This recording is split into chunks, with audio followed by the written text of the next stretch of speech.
Alléluia. Alléluia. Seigneur Dieu, ce matin, nous voulons juste te dire, sois élevé dans nos vies. Nous voulons te rendre les actions de grâce. Nul n'est comme toi, Jésus. Tu es le Dieu qui nous garde, tu es le Dieu qui nous protège. La Bible dit, celui qui garde Israël, il ne sommeille ni ne dort. Nous voulons te rendre des sacrifices, des actions de grâce. Nous voulons te dire que tu es digne. D'éternité en éternité, tu règnes pour toujours. Au nom de Jésus, nous avons ainsi prié. Nous disons tous Amen. Amen, amen. Merci beaucoup. Bonjour.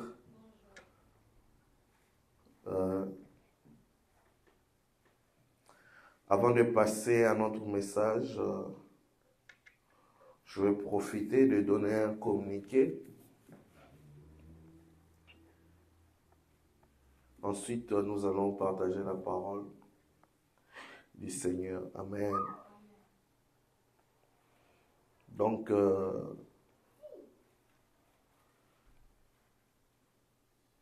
donnez-moi un instant.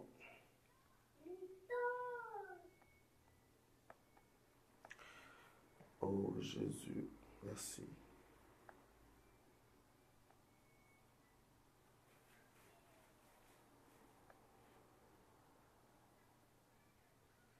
Voilà, merci. Donc, j'aimerais donner un communiqué en disant que c'est 31 décembre, nous aurons culte à la salle où nous avons trouvé. La salle, c'est à Gatineau, à Hall, au croisement boulevard Saint-Joseph et boulevard des Carrières, sur l'avenue Jean Proulx. Donc, 178 Jean Proulx. Et c'est là que nous avons notre salle. Est-ce qu'on peut acclamer le Seigneur d'abord parce qu'il nous a fait la grâce que nous obtenons la salle. Donc, déjà, c'est 31 décembre, nous serons là à partir de 21h, de 21h à minuit, nous serons là pour les cultes de célébration et la particularité est que nous serons aussi en dîner. Cela veut dire que nous allons manger d'une manière normalement comme on mange à la maison et nous allons prier et partager la parole. Et c'est le docteur Nicolas Choukou qui va nous donner la parole ces jours-là.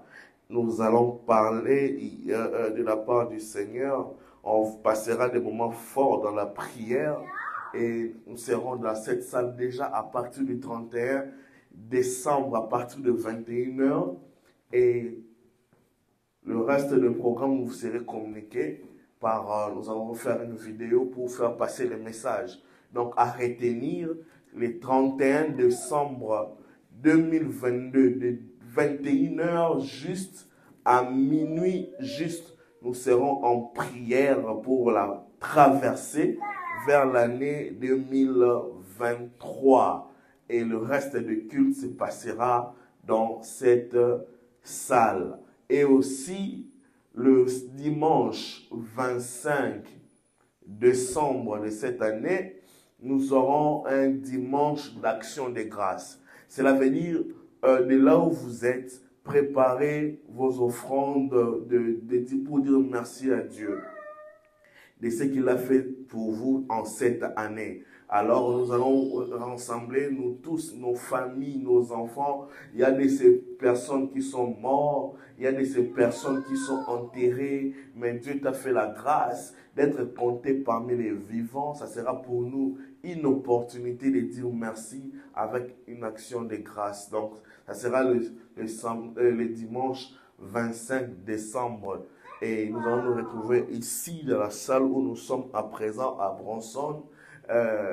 221 local Bronson 211 local 221. Nous serons donc ici à Bronson à Ottawa pendant les 4 dimanches qui vont, à partir de ces dimanches et les restants des dimanches, nous serons ici et le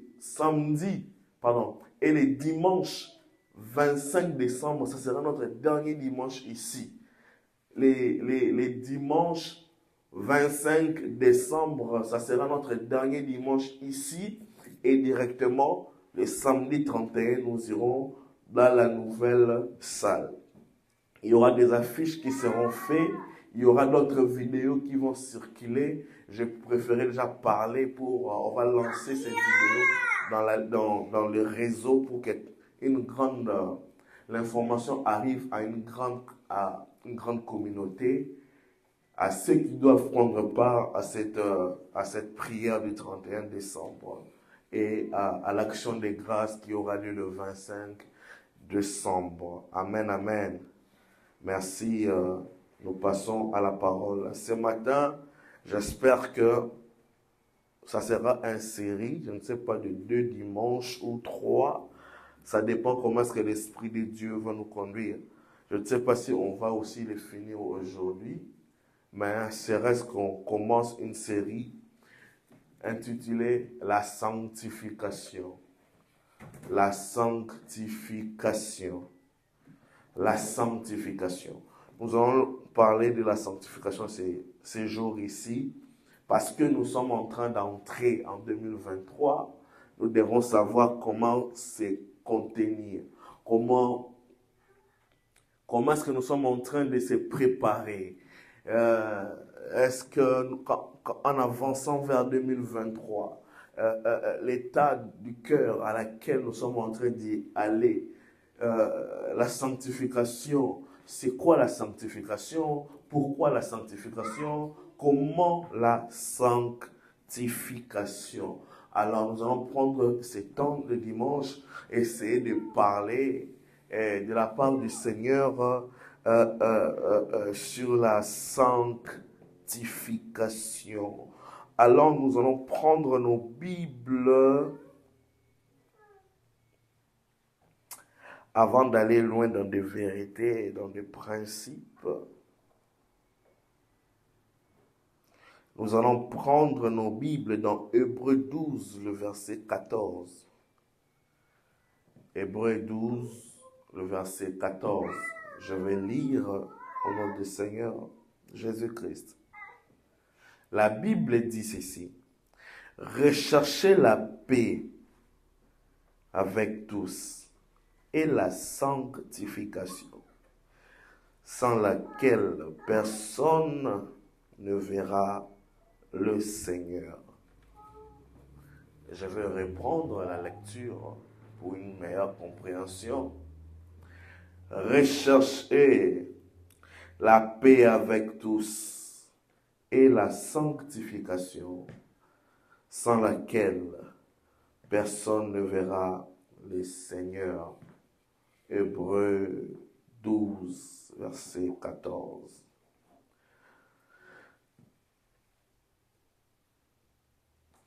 En ce dimanche matin, nous sommes à l'aube, à l'horizon de 2023. L'Esprit du Seigneur m'amène à parler de ces sujets combien importants dans la foi. La sanctification. Avant de parler profondément, dans la profondeur de la sanctification, laissez-moi vous donner, s'il vous plaît, quelques vérités par rapport à ce thème.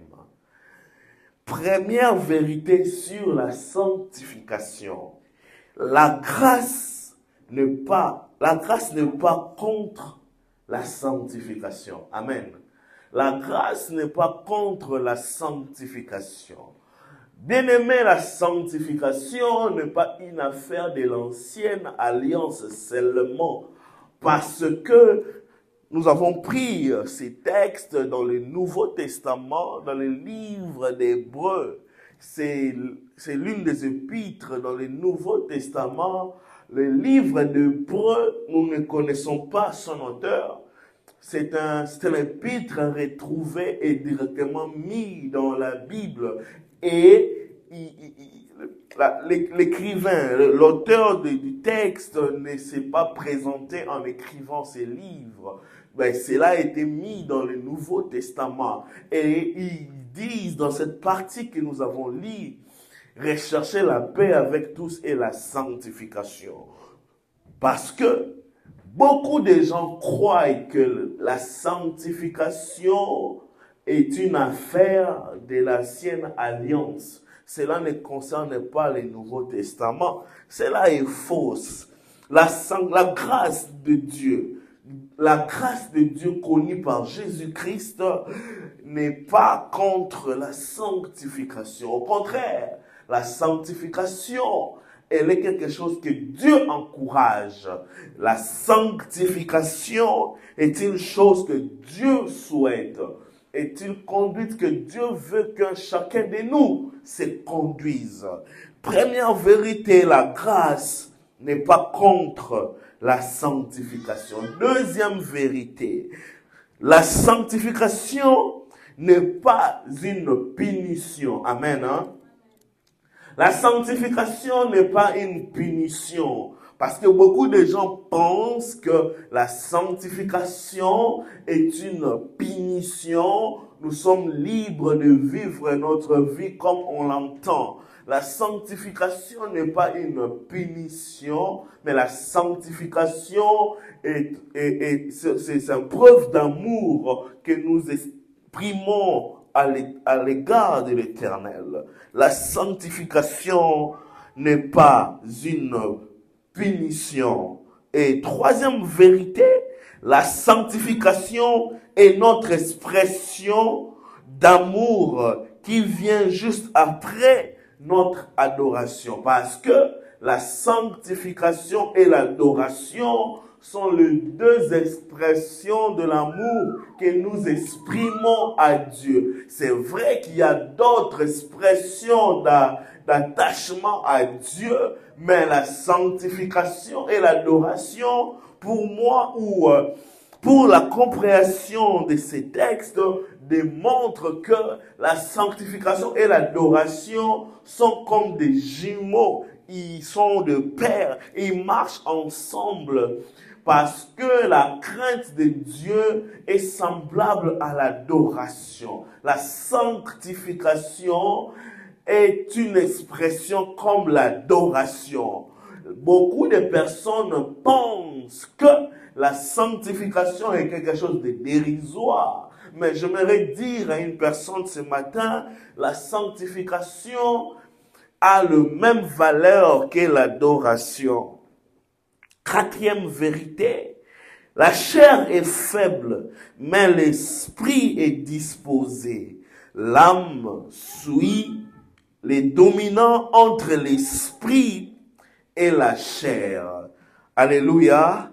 La sanctification passe par l'esprit. Mais Christ a dit, l'esprit est disposé, mais la chair est faible. Mais l'âme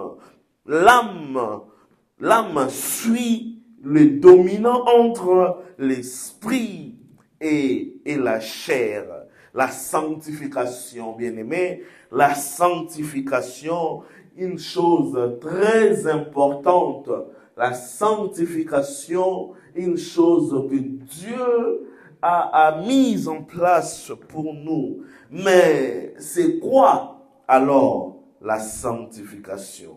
C'est quoi alors la sanctification? La sanctification, c'est quoi? Première explication, selon les dictionnaires français, point 1, selon le dictionnaire français, la sanctification, c'est quoi? Point 1. La sanctification est relative à la sainteté et désigne l'acte ou les processus pour devenir saint. Le dictionnaire français est en train de dire que la sanctification, c'est un processus, ce sont des étapes à suivre pour que nous devenions saints. Ce sont des actes désignés. Donc, ce n'est pas un acte spontané. Ce sont des actes mis en place par une personne, par une divinité, par un être suprême, des étapes à suivre. C'est comme quand nous sommes au premier niveau et nous voulons monter au second niveau. L'architecte, dans son intelligence, a placé l'escalier. Et il a dit, si je mettais l'escalier en forme de pente pour que les gens glissent, ceux qui sont en haut pourront glisser sans problème jusqu'en bas. Mais ceux qui sont en bas auront du mal à monter. Alors, qu'est-ce que l'architecte a fait? L'architecte a placé des étapes, des marches. Et pour arriver au second niveau, si l'architecte a dit que cette maison, pour quitter le premier niveau et arriver pour quitter au niveau 0 et arriver au premier niveau, on doit gravir 15 marches. Bien aimé, pour monter et arriver, on devrait gravir 15 marches. Parce que l'architecte a désigné l'acte ou le processus pour arriver au premier niveau. La sanctification, ce sont des actes désignés par Dieu pour que nous arrivons à la sainteté, pour que nous arrivons à l'étape de la sainteté. Alléluia. La sanctification, c'est quoi? Point 1, 2.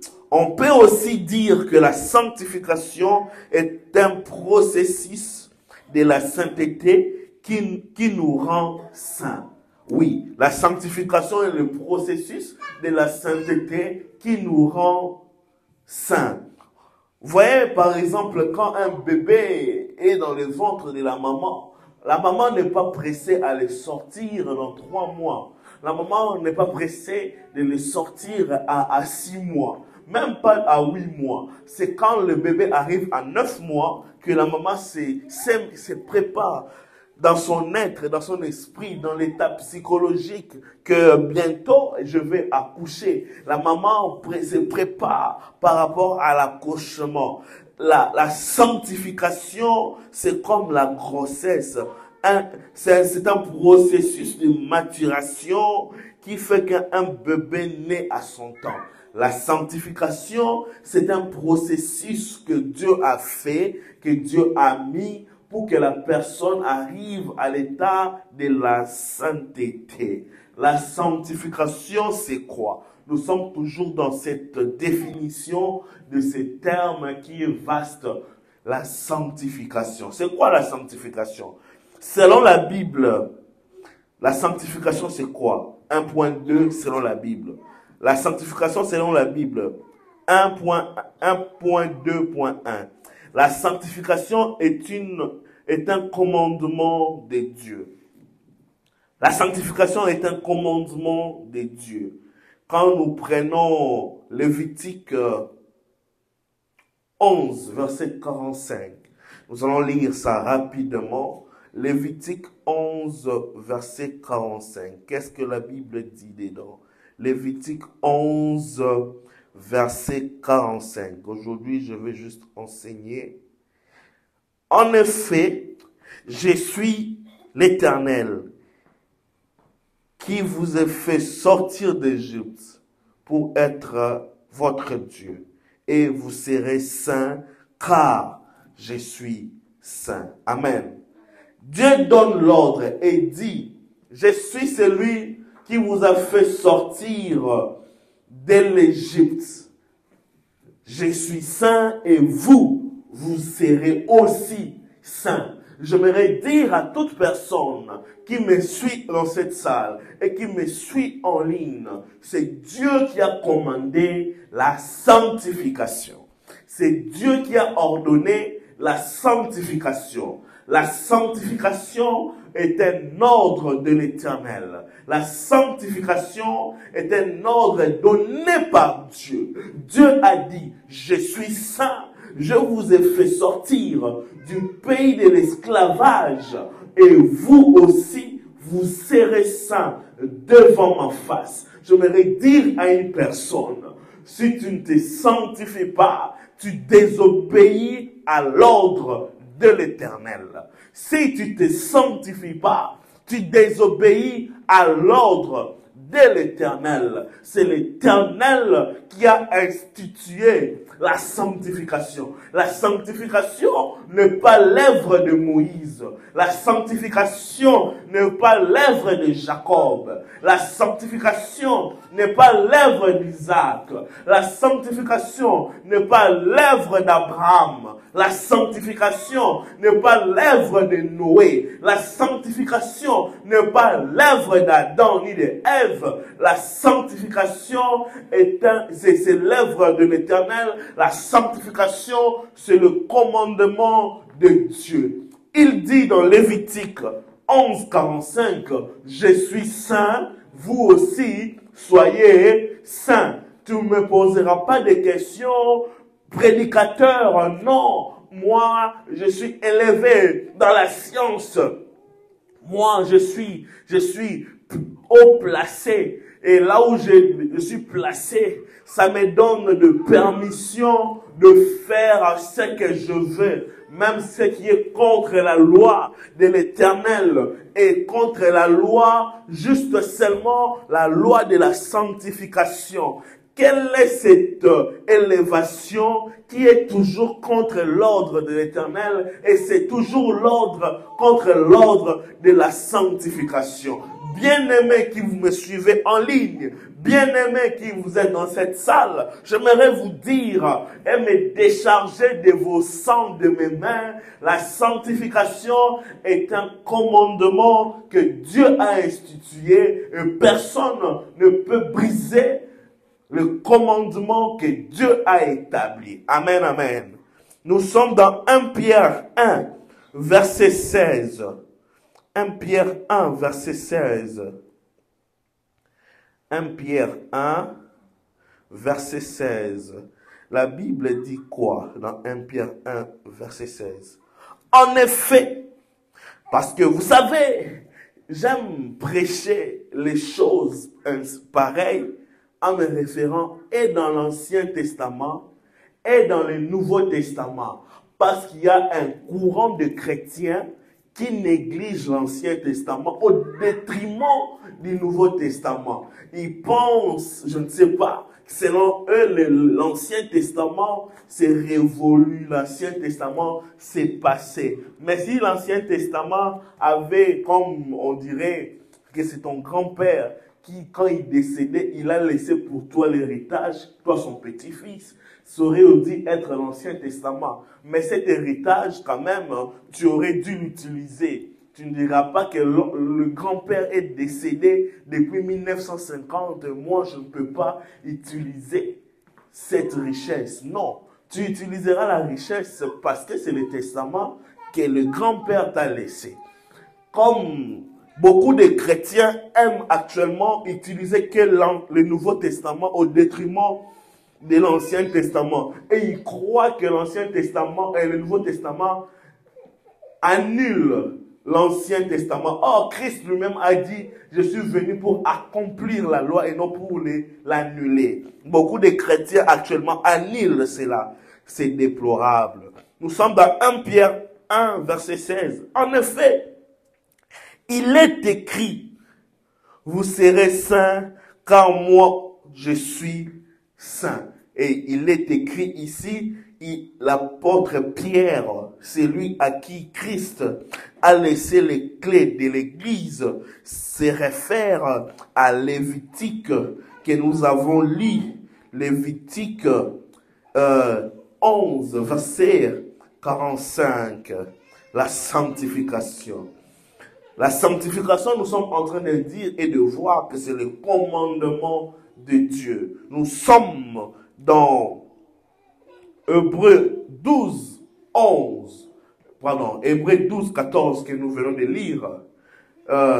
Recherchez la paix avec tous et la sanctification sans laquelle personne ne verra le Seigneur. J'aimerais attirer notre attention dans ce texte. La Bible est en train de dire rechercher la paix avec tous virgule, est la sanctification, virgule, sans laquelle personne ne verra le Seigneur. Bien-aimés dans le Seigneur, on peut être en paix avec tous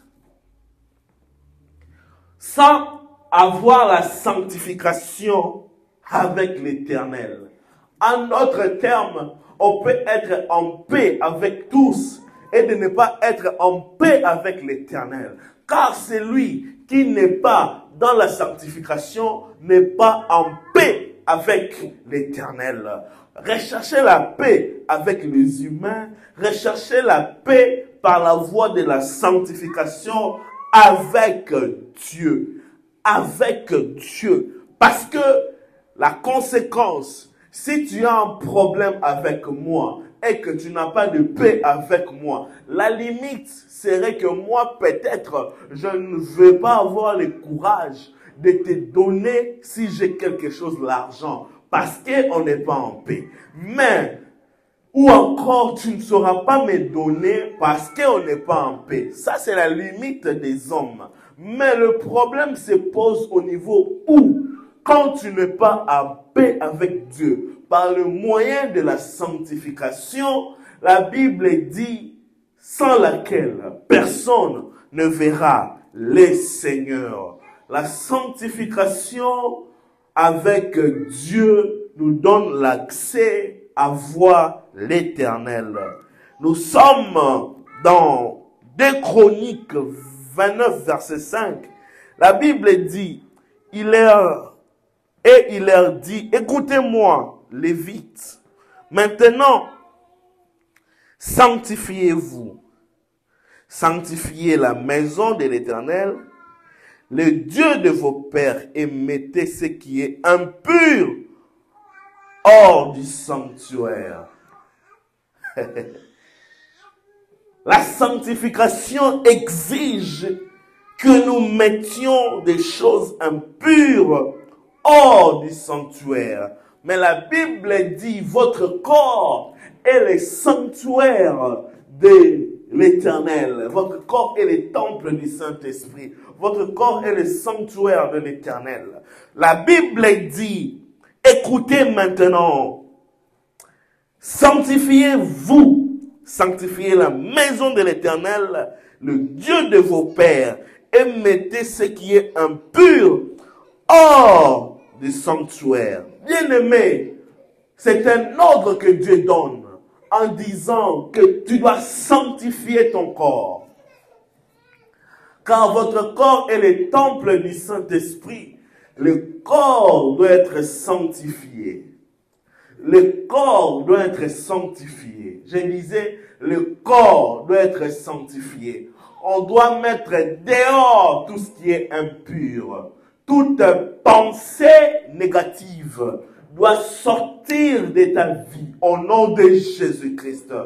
La sanctification est un commandement de l'Éternel. Et dans ce commandement, Dieu est en train de dire, mettez dehors les choses impures, dehors les impuretés, dehors dans vos vies les impuretés. Sortez dehors l'impureté de vos vies. Sortez dehors l'impureté de vos âmes. Sortez dehors l'impureté de vos corps. Sortez dehors dans vos pensées les impuretés. La Bible déclare, mettez ce qui est impur hors du sanctuaire. Et votre corps est le temple et le sanctuaire du Saint-Esprit. Prouvez-moi le contraire et allez vous donner à l'impureté. Mais si ce n'est pas le cas, enlevez les mauvaises pensées, coupez les mauvaises relations, parce que cela est contre la sanctification. Recherchez la paix avec tous, c'est important. Mais la paix avec Dieu au moyen de la sanctification est plus important que la paix avec tous. Mettez à l'extérieur le pensée criminel, le pensée d'impudicité, le pensée adultérienne, le pensée d'animosité, le pensées, je ne sais pas moi, à l'égard de sexe opposé. C'est quoi tes pensées quand tu vois, toi homme, tu vois une femme passer devant toi, quand elle porte les habits moulus, les habits serrants, les habits décolletés, et qu'il passe devant toi. C'est quoi tes pensées premières? C'est quoi tes pensées devant le sexe opposé, toi madame, qui me suis maintenant, là où tu te trouves, et qui est ici dans cette salle? C'est quoi tes pensées quand tu vois un homme musclé? Un homme bien coiffé, un homme avec des barbes bien dessinées, un homme musclé avec de belles chemises, un homme musclé avec une belle voiture, un homme avec de l'argent qui passe devant toi. C'est quoi ta pensée? C'est quoi ta pensée envers le sexe avec celui avec qui vous avez le même sexe? C'est quoi la pensée quand tu vois la personne du même sexe que toi passer devant toi? C'est quoi tes pensées? La Bible dit, mettez ce qui est impur hors du sanctuaire, et ton corps est le sanctuaire du Saint-Esprit. Le commandement de Dieu stipule à ce qu'on mette dehors tout ce qui n'est pas de Dieu, tout ce qui est contre la loi de l'Éternel, tout ce qui est contre le commandement de la sanctification, soit mis dehors. Ce matin, j'aimerais dire à une personne, je vous mets en défi, en ce temps de décembre, en ce temps où il nous reste que 4 dimanches pour finir l'année. Moi, c'est dimanche, à partir du dimanche prochain, il nous restera que 3 dimanches. Enlevez les mauvaises pensées de vos cœurs, enlevez les mauvaises pensées de vos têtes, enlevez les mauvaises pensées de vos vies. Vous travaillez quelque part et vous gagnez pas assez pour nouer les 2 bouts du mois, mais vous avez l'opportunité de faire des fausses factures parce qu'on vous a dit d'acheter la collation pour les employés. Et là où le carton de poulet coûte 25 $, tu as l'opportunité de mettre un carton de poulet 40 $. Là où le sac du riz coûte 25 $, tu donnes l'opportunité de mettre un sac du riz 40 $. Là où la semoule coûte, on dit la semoule ou les semoules. Bon, de toute façon, là où semoule coûte 15 $, toi tu mets directement 30 $ parce que tu as la capacité de prendre le mivet qui sont à l'extérieur, au-dessus du prix du marché. Et si tu as la capacité d'acheter 100 sacs du riz de 25 $ à 40 $, directement tu te fais un bon 4 000 $ et moins les frais de 2500 que tu vas acheter, du coup, ça te reste 1500 au calme.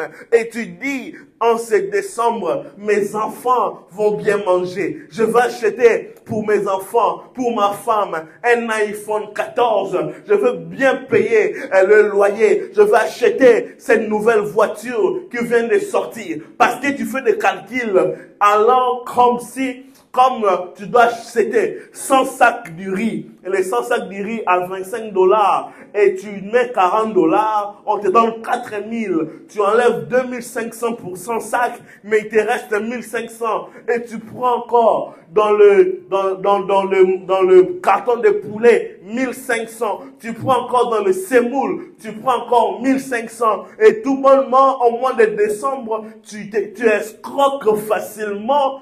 Tu escroques facilement 5 000 $ parce que tu as acheté les provisions de l'entreprise. La Bible dit, enlevez les impuretés du sanctuaire de l'Éternel. J'aimerais te dire, ne le fais pas.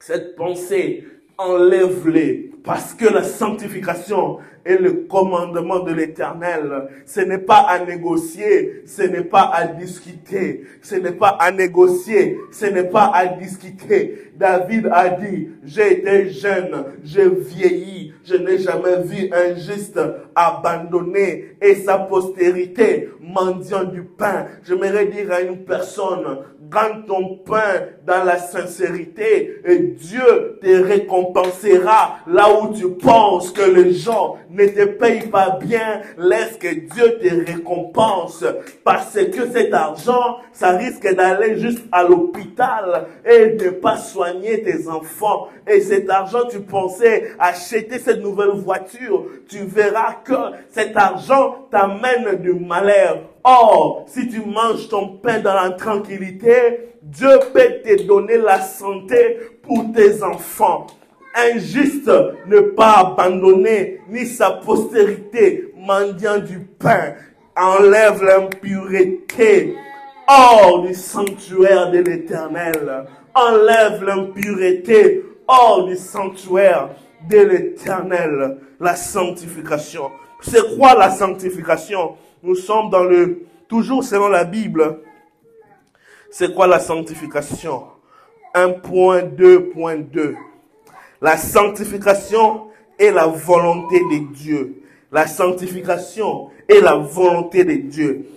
Quand vous prenez 1 Thessaloniciens 4, verset 3, la Bible dit ceci. Ce que Dieu veut, c'est votre sanctification. C'est que vous vous absteniez de l'impudicité. Ce que Dieu veut, c'est votre sanctification. Dieu aime notre sanctification et c'est sa volonté. C'est sa volonté. C'est sa volonté. Dieu veut que nous soyons dans la sanctification. C'est quoi la sanctification? Point 1, toujours 2.3. La sanctification est l'appel de Dieu. Nous sommes dans 1 Thessaloniciens 4 toujours, verset 7. La Bible dit ceci. Car Dieu ne nous a pas appelés à l'impureté, mais à la sanctification. Donc, Dieu prend son téléphone et il t'appelle et son idée première veut que tu sois dans la sanctification. Vous savez, nous sommes ici au Canada, un pays développé, et nous avons des lignes ouvertes. Quand on appelle 911, déjà nous savons que nous appelons pour l'urgence.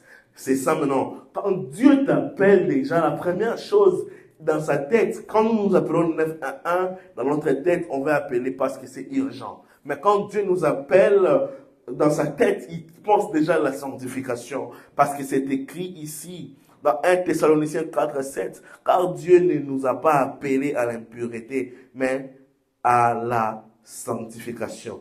La sanctification est un appel de Dieu. La sanctification est un appel de Dieu. Et quand nous prenons Romains 1, verset 7, la Bible dit ceci. À tous ceux qui,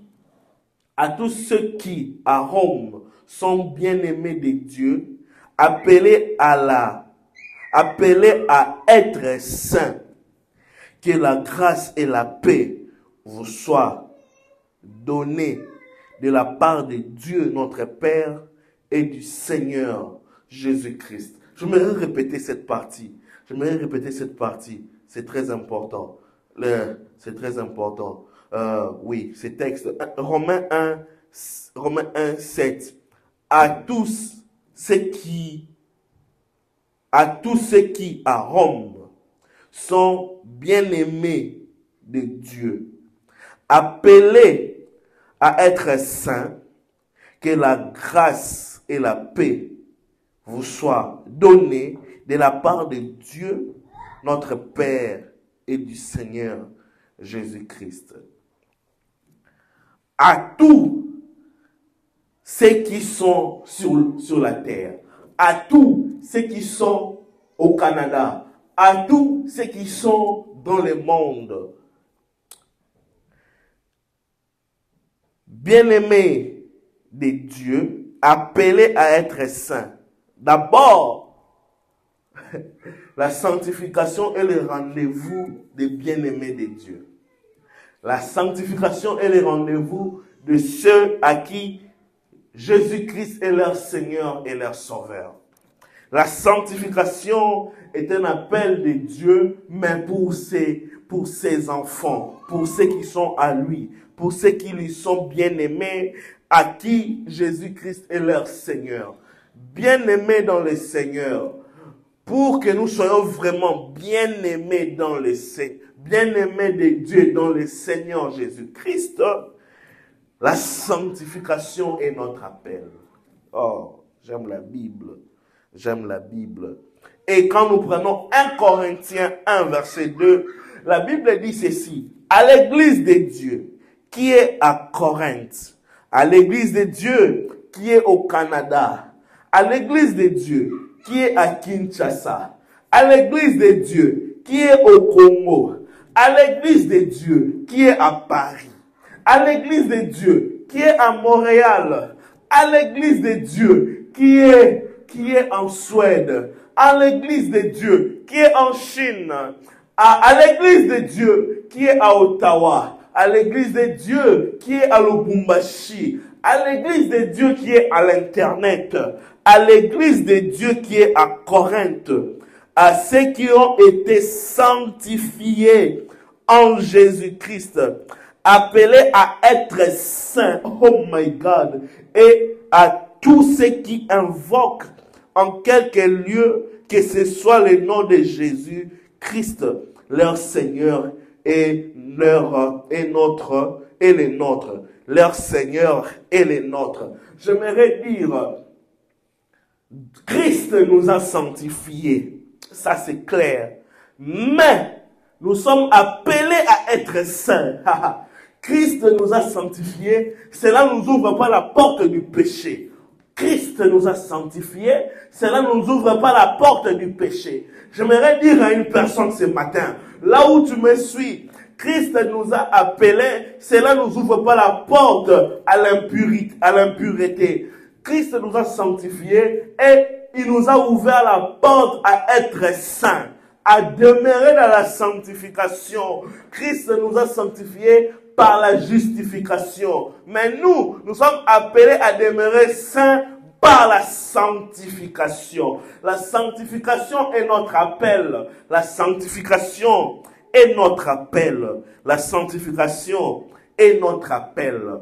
La sanctification est notre appel. La sanctification est notre appel. 1.3. La sanctification, c'est quoi?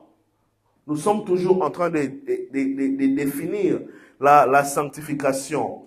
La sanctification, c'est quoi? 1.3. La sanctification, quand nous prenons la sanctification, c'est aussi 1.3.3, une manière de vivre. La sanctification, c'est une manière de vivre. Comment tu vis?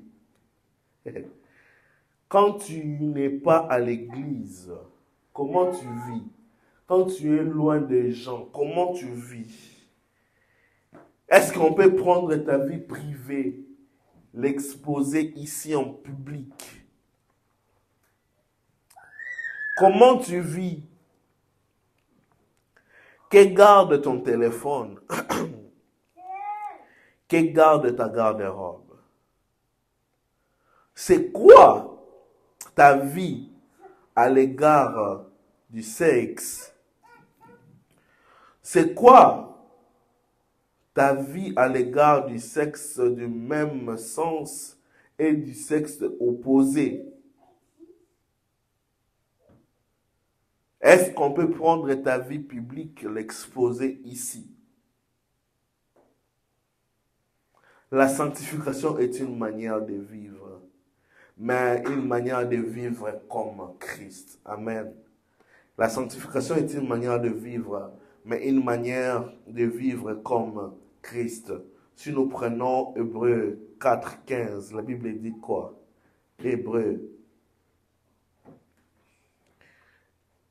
Hébreux 4, verset 15, la Bible dit: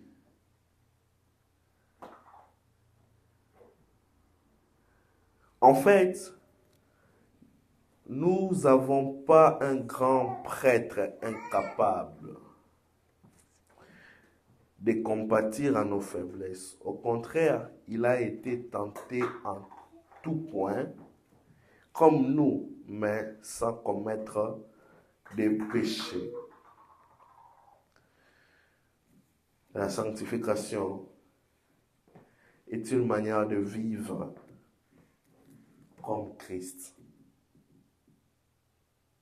La sanctification est un moule formateur de corps, comme un gaufrier.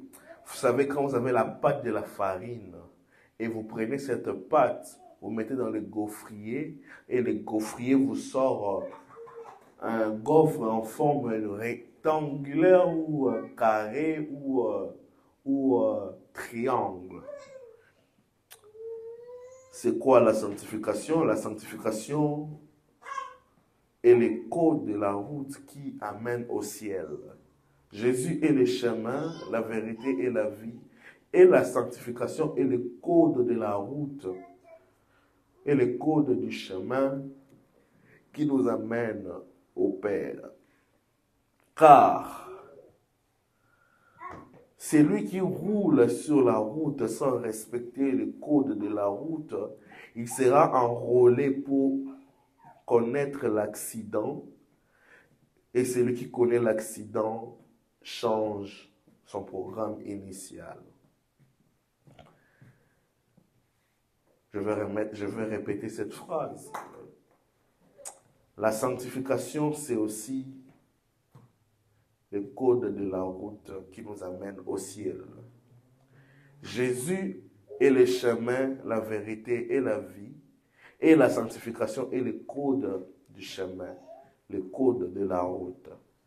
Et celui qui roule sur la route sans respecter le code de la route, il sera enrôlé pour connaître l'accident. Celui qui connaît l'accident changera son programme initial. Voilà pourquoi Hébreux dit, recherchez la paix avec tous et la sanctification, sans laquelle personne ne verra Dieu. On va prier. Nous allons continuer le dimanche prochain sur ce thème de la sanctification. On va prier. Garde-moi, ô Seigneur, fidèle à toi. Jésus, garde-moi, ô Seigneur, fidèle à toi. Je